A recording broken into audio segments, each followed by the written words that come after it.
welcome back everybody. So it's been quite a while since I made our last video.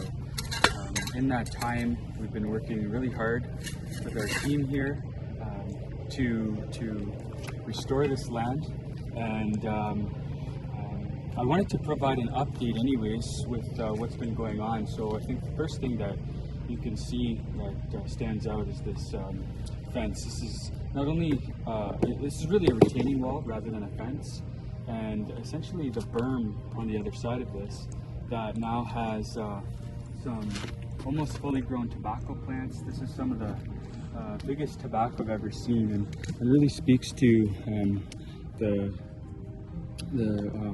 technique that we used, which is essentially hugelkultur, so using logs underneath to create nutrients combined with the soil. And you can see that the tobacco here is really thriving. Beside the tobacco is blueberry. So these blueberries were transplanted from the Rankin First Nation. We were fortunate to have somebody who had some that were going to be removed anyways, in combination with some of those blueberry plants, which they did fruit a little bit this year already, and it's right now August 3rd. So it was kind of interesting to see how they grew, but they will do better next year. Of course, they'll spread a little bit, and that's what we want. We want this whole berm to be covered in blueberry, and we'll do some spot planting with various annuals like the tobacco in order to basically enhance that space. But what came along with those blueberries were some ferns. So it was really nice to see these spiral upwards and kind of create some ground cover here as well. If you look down, we actually put wood chips down here in order to kind of create a level space on the front. But this retaining wall is going to prevent any kind of soil runoff, and that's sort of what we're doing right now. We're sort of doing various things to prevent soil runoff. The next thing I want to point out here, and I'm just going to is we're just kind of repairing these birch logs. Of course, these birch logs, and you can see the levels now, where we have levels all the way up to the top, and we'll go up there in a moment. But they have settled. So sometimes when they settle, you need to adjust them. But these are essentially keeping in the soil to create this bed. And in this bed, we're a little bit past the height of these plants, but all of these plants that are here are medicinal or native. And you can see the yarrow right here. It's sort of past its due date. There's still a bit of color in it, but we can now harvest the yarrow leaves, and there's medicinal properties in here. It smells absolutely amazing. I might make a tincture with some of this yarrow a little later in the season. What you can see here is this layering that's happening because we did remove this log. It was sort of leaning too far outward, so we're going to just repair that. It doesn't take too long, but we want to build up the soil a little bit along this edge. Kind of interesting. You can see little larvae come out of here. The birds love this space, and we are creating habitat for birds, for bugs. There's a lot of worms in here, but what I want to point out is this layering that's happening right now. Now these wood chips eventually are going to turn completely into soil, you know, biodegradable. They hold lots of nitrogen, and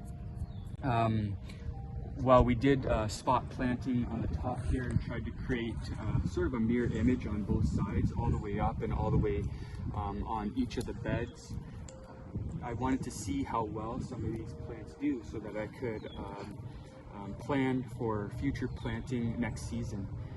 So I will probably put in some fruit trees here. It's been interesting because this is the first year on this particular project to see how the sun changes over time. So we are heading towards fall, and pretty quickly here, but we're still getting some really nice days. But you can see in the early morning sun, there's full sun on this whole space. Now it's almost noon, and probably 6 weeks ago the sun was much more on this angle, and of course that created shadow more on this side. So this is just part of the observation when doing a project like this. You really want to watch how the sun moves, and that's going to help me to prepare for planting, whether it be some annual foods like possibly tomatoes, potentially some corn, some sunflower.